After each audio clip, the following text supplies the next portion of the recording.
Ya, baik ya, rekam media. Kalau persoalan itu sebenarnya itu hal, saya pikir hal yang biasa saja. Ya itu satu ya. Saya ingin menanggapi bahwa itu adalah hal yang biasa saja. Dan kedua, bahwa memang di kita ini ada di dalam pesakitan ya. Tentu segala aktivitas yang dilakukan itu tentu dalam pengawasan. Ya.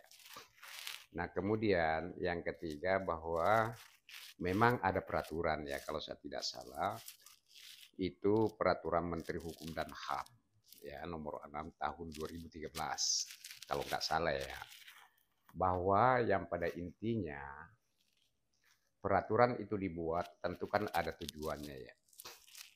Tujuan pertamanya bahwa memang di situ ada larangan ya tahanan atau narapidana membawa ya atau menyimpan alat komunikasi ya apapun bentuknya itu.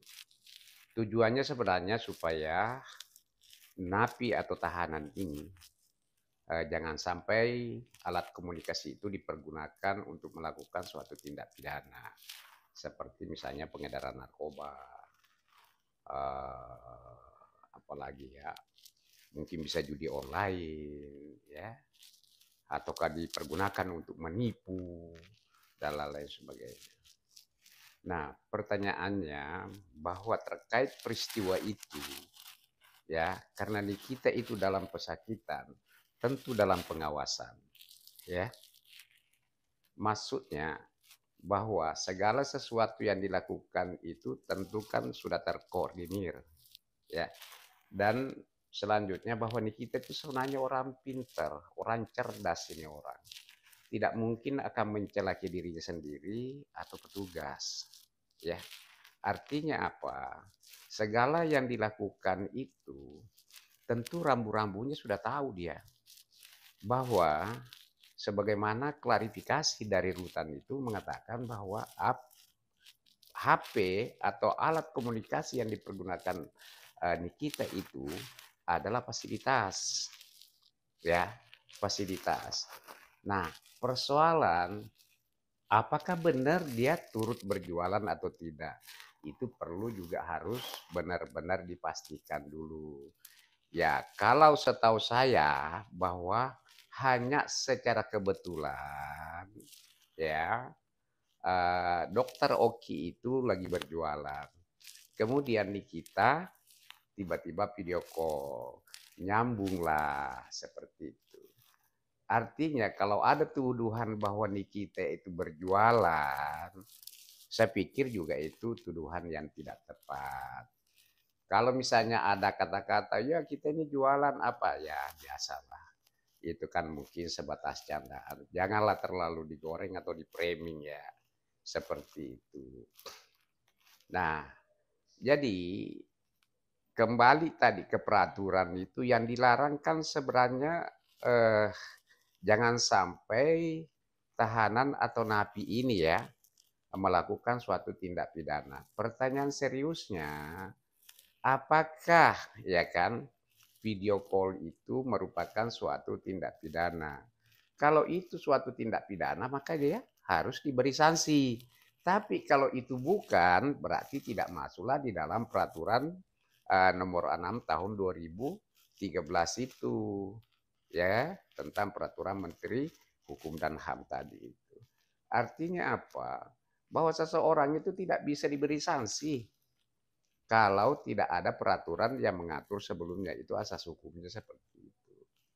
Itu mungkin tanggapan saya. Bang, tapi bang dari pihak yang kontra ya khususnya yang apa dengan kondisi dan juga dari Fitri Salseri yang Hmm. mantan sahabatnya. Kalau semua warga binaan yang dalam lapas itu berarti ya udah suruh aja eh, video call, live TikTok, jualan semua suruh, jangan cuma Niki doang yang dapat privilege gitu, jangan Hmm. gara-gara Niki doang.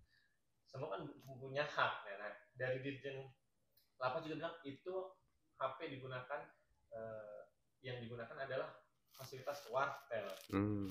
Sudah sesuai haknya bagi warga binaan. Abang gimana? Ya, saya pikir sih begini, itu kan pendapat orang, boleh-boleh saja berpendapat. Ada orang berpendapat itu karena murni sebenarnya berpendapat, ya, netral, ya. Ada juga berpendapat karena kontra, ya. Tentu pendapat seperti itu ya tentunya negatif. Tapi kalau saya menanggapinya begini, bahwa ya itu tadi bahwa Nikita ini kan dalam pesakitan ya, dalam pesakitan tentu dalam pengawasan. Bahwa apa yang dilakukan itu karena memang itu adalah fasilitas, ya mungkin waktunya dia mempergunakan itu. Dan saya pikir bahwa tidak boleh juga kita menyerang lapas ini karena memang itu adalah kebijakan mereka di sana. Ada peraturan-peraturan juga yang mereka pegang ya. Eh, Kalau misalnya dikatakan bahwa ya semua lapas itu apa namanya warga binaan itu diperlakukan yang sama. Nah, cuman saya tidak sependapat kalau dikatakan jualan. Persoalannya apakah nih kita itu benar jualan atau tidak? Itu dulu dong harus diselidiki pasti. Kalau misalnya instruksinya bahwa harus adil, harus merata semua warga binaan itu harus jualan atau bagaimana? Ya pertama-tama harus dipastikan dulu bahwa apakah nih kita itu benar jualan atau tidak. Ya setahu saya seperti tadi saya sampaikan bahwa kebetulan dokter Oki itu sedang live jualan. Tiba-tiba nih kita masuk telepon. Ya mungkinlah di situ kelihatan bahwa dia jualan. Itu tidak mungkin saya pikir ya bahwa kalau warga apa namanya ini warga binaan itu baik itu narapidana maupun tahanan akan melakukan jual itu dan itu tidak mungkin diizinkan. Jadi jangan juga terlalu dipremilah berlebihan. Nanti akan menimbulkan ketersinggungan nanti ada pihak yang tersinggung khususnya rutan ya karena itu tuduhan yang serius kalau menurut saya. Artinya gini, sebenarnya sederhana saja ya, sederhana saja kalau kita mau objektif ya. Kalau misalnya ada hal seperti itu, misalnya ada peristiwa seperti itu, sebaiknya kita dulu kalau misalnya memang itu ada aturannya dan mereka tahu itu aturan, ya tentunya kan harus dipertanyakan ya. Kalau tidak ke sana minimal telepon ya bagian rutannya. Pertama-tama karena ini kan larangannya dibawa membawa HP ya, dilarang membawa HP. Pertama-tama harus ditanyakan bahwa HP yang dipergunakan Nikita itu HP siapa? Ya, kalau dijawab bahwa itu adalah fasilitas berarti kan selesai kan? Boleh ya. Artinya memang itu adalah fasilitas. Dan kedua, kalau ditanyakan lagi bahwa apakah misalnya video call itu atau live itu merupakan bentuk pidana dan bagian daripada larangan peraturan itu. Kalau misalnya rutanya menjawab tidak, itu biasa saja. Berarti tidak ada masalah. Terus kenapa mesti dibesar-besarkan? Begini, ini Nikita sampaikan kepada saya waktu saya ke rutan, Bang, itu ada rame-rame di luar. Saya tanya bahwa apakah rame-rame itu eh, Anda ditegur ataukah apakah itu bagian benar bahwa itu adalah bagian daripada kesalahan Anda ataukah bagaimana? Dibilang tidak. Tidak ada masalah sebenarnya karena itu memang fasilitas. Ya kan seperti itu. Tapi aku ini serba salah. Saya bernapas saja semua disalahkan. Jadi bingung juga. Saya apa-apa saja disalahkan. Bernapas saja saya bisa disalahkan orang. Apa jawaban saya? Ya biasa itu resiko public figure. Ya kan? Mungkin kalau Anda bukan public figure ya tidak akan pernah diurusi. Biasa hidup itu ada pro dan kontra. Tidak mungkin pro semua dan tidak mungkin kontra semua. Itulah hidup saya bilang. Nah itulah jawaban saya sama Nikita. Ya memang benar Nikita mempertanyakan kepada saya, Bang, tahu nggak itu yang rame-rame di luar masalah saya video callan dengan dokter Oki. Oh iya saya tahu. Nah kemudian saya tanya, apakah yang Anda lakukan itu merupakan suatu kesalahan menurut rutan? Ya tidaklah, karena memang kita pergunakan itu adalah fasilitas dan apapun yang kita lakukan di sini diawasi. Oh ya kalau begitu ya tidak ada masalah, enggak usah khawatir. Gitu ya. Nah, Tapi Niki di sana yang tadi abang bilang itu Niki jualan tidak, Niki ikut bantu dokter Oki jualan, dia bilang ini bukan body lotion, ini hanya HB ya, itu kayak skincare body lotion itu bang. Dan Menteri Mipas bilang akan memberikan teguran dan sanksi. Sebenarnya kalau sanksi itu seperti apa sih bang bagi warga binaan kalau dikenakan sanksi abang sebenarnya itu gimana? Begini, kan jelas peraturannya ya, jelas peraturannya tadi. Kan ada peraturan menteri ya, nomor 6 tahun 2013. Makanya saya bilang, kalau itu dianggap suatu kesalahan, ya, dan dianggap suatu kesalahan dan melanggar peraturan menteri itu kan kewenangan dari sana. Kita tidak boleh ikut campur, ya. Kalau misalnya memang itu adalah suatu kesalahan. Nah, setahu saya bahwa hal yang dilarang itu satu membawa komunikasi, ya kan, menyimpan komunikasi secara pribadi ya.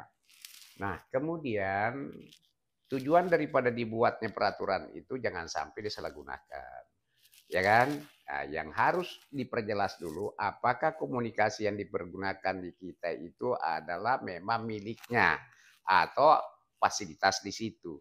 Dan kedua, apakah video call itu dengan dokter Oki ini juga merupakan suatu pelanggaran. Tapi kalau semuanya itu adalah bukan pelanggaran sebagaimana dimaksud di dalam peraturan itu, ya tentu tidak ada sanksi. Ya, seperti itu. Tapi kalau itu pelanggaran tentu ada sanksi. Gitu ya. Nah, oke. Abang tadi sempat cerita juga jenguk Niki pas Jumat kemarin. Selain itu ada obrolan apa sih bang? Ada obrolan yang bisa abang bisa berikan kepada kami media? Oh baik. Jadi gini, ya memang hubungan PH dengan klien itu biasanya ada dua kalau kita berkunjung ya. Kita tentunya jenguk ya, melihat kesehatannya bagaimana ya. Alhamdulillah kita melihat beliau sehat-sehat saja, penuh dengan senyuman ya. Yang kedua, tentunya kan kita koordinasi ya, masalah kasusnya beliau itu ya kan, terkait banding dan perdatanya ya kan, tentu kan diskusi karena memang di dalam itu susah kita komunikasi ya, karena memang betul ada fasilitas tapi itu rupanya jam-jam tertentu baru kita bisa berkomunikasi. Nah, sementara kalau pengacara itu bisa saja kapan datang ya, karena memang sudah diatur dalam KUHAP ya. Pengacara ini boleh berkunjung untuk kepentingan pembelaan seperti itu ya. Nah, kemarin emang tiba-tiba berkunjung. Ya. Apa ini boleh di-spill kalau boleh? Bukan sebenarnya tiba-tiba berkunjung ya, karena memang kalau hari-hari Jumat itu kebetulan kalau juga hari Jumat kami jarang kegiatan ya, terutama sidang-sidang itu jarang sekali ya. Kalau ini biasanya kalau ada sidang Jumat itu ya palingan perkara-perkara korupsi ya. Sementara saat ini saya tidak lagi menangani, belum saya menangani korupsi ya. Jadi pas hari Jumat itu memang kita kosong. Yaitu tadi tujuannya berkunjung, memastikan bagaimana kesehatannya klien, kemudian tentunya kan diskusi terkait perkara-perkara yang kita tangani, perkembangan kasusnya, bagaimana dengan bandingnya, bagaimana dengan kasus perdatanya, seperti itu ya. Sekitar berapa lama bang berkunjung? Cuma sebentar, sejam? Saya tidak lama karena saya kebetulan saya ada meeting lain ya. Saya mungkin nggak ada 1 jam deh. Nah, Ya. saat itu obrolannya menyangkut yang perdata yang Reza Gadis akhirnya menggugat Niki 504 miliar. Ada obrolan ke situ kan bang? Atau gimana? Abang? Sebenarnya sih tidak ada ya, tidak ada kita obrolin itu, tapi akhirnya menjadi candaan saja. Ya, menjadi candaan saja. Yang pertama-tama sebenarnya kita obrolin ya tentu kan strategi-strategi ya, karena dalam beracara itu kan harus ada beberapa strategi yang kita memang perlu diskusikan sama klien ya, atau prinsipal ini. Nah, kemudian menyangkut masalah gugatan balik ya, gugatan balik pihak RG ini. Tapi saya tidak menyangka juga Nikita ini ketawa, dia ketawa. Ya seperti tadi saya bilang, karena Niki itu sebenarnya orang cerdas, sekalipun juga bukan orang hukum ya. Dia cerdas. Dia bilang, Bang, itu kan ada gugatan, rencana gugatan. Dia belum gugatan ya, itu rencana gugat balik kita. Oh ya enggak apa-apa, saya bilang. Dia langsung ketawa. Saya enggak tahu kenapa dia membuat geli gitu ya. Saya bilang, kenapa ketawa? Dia bilang, lucu aja sih. Kok itu uang itu kan diminta katanya. Kok diminta yang 4 miliar ini sementara proses pidana ini kan masih sedang berjalan. Nah itu kan uang itu kan masih dalam status quo, sudah disita oleh jaksa. Itu entahlah nanti itu arahnya kemana, apakah dikembalikan ke Reza atau dikembalikan kepada saya nantinya. Kan ini kan kita tidak tahu, proses hukum ini kan masih berjalan. Saya berpikir ini orang ini cerdas, artinya dia tahulah hukum acara itu. Bahwa sepanjang putusan pidana itu belum ingkrah, maka uang itu jatuhnya status quo. Ya, nanti kan begini, kan pidana itu kan nanti di apa barang bukti itu kan dikembalikan ya kepada yang lebih berhak. Begitu hukum acaranya. Setelah ada putusan yang ingkrah ya.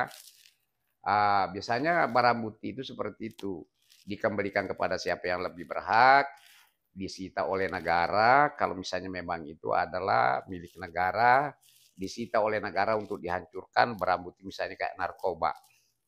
Ini Niki ini pintar, ya pintar saya lihat. Makanya dia ketawa saja. Nah, kemudian dilanjutkan, Bang itu imaterialnya 500 miliar. Ya kan dia juga sempat bercanda. Ya, mungkin dia termasuk bla bla bla bla. Sebelum masuknya apa itu bla bla bla bla. Ya sudahlah Bang, Abang tahu aja itu ya gitu seperti itu ya. Saya nggak ngerti deh maksudnya. Termasuk bla bla enggak tahu lah ya. Jadi seperti itu saya tanya berkali-kali dia tidak mau menyampaikan. Dan dari tim PH-nya RG bilang juga yang 500 M itu yang imater itu karena kondisi psikologis Reza sempat jatuh sakit, sempat stres gitu. Itulah yang akhirnya menggugat 500 M. Menurut abang wajar-wajar saja kan bang menggugat? Ya begini, kalau kita kan sebenarnya mengacu ke beberapa jurisprudensi itu kan tidak wajar, ya kan? Tidak wajar. Tapi terserahlah karena itu menjadi haknya mereka, silakan saja. Nanti kan mereka nanti juga kalau menggugat berarti mereka yang harus membuktikan, ya kan? Toh nantinya juga hakim yang menilai, bukan kita, ya. Seperti itu. Kalau jangankan saya bilang, jangankan 500, maupun juga digugat 500 triliun itu sah saja, boleh. Itu hak masalahnya. Artinya hak itu boleh dipakai, boleh tidak ya. Berarti bisa bilang abang dari tim PH Niki dan Niki juga santai-santai saja digugat balik-balik. Santai saja. Karena kenapa? Sekali lagi saya ingin sampaikan begini ya. Niki itu orang pintar, cerdas. Kalau mungkin orang tidak pintar dan cerdas, dia akan panik gitu. Bang, kenapa ini begini bang? Kenapa begini? Pasti panik. Karena dia cerdas, dia tidak panik, ya kan? Artinya hal yang diketahui Niki itu tidak mungkin ditanyakan kepada kita. Dan kami juga tidak perlu menjelaskan karena saya pikir bahwa dia tahu. Contoh tadi saya bilang, kalau uang 4 M itu sudah diminta sekarang, gimana ya? Paham hukum tidak? Ya kan intinya gitu ya, paham hukum tidak.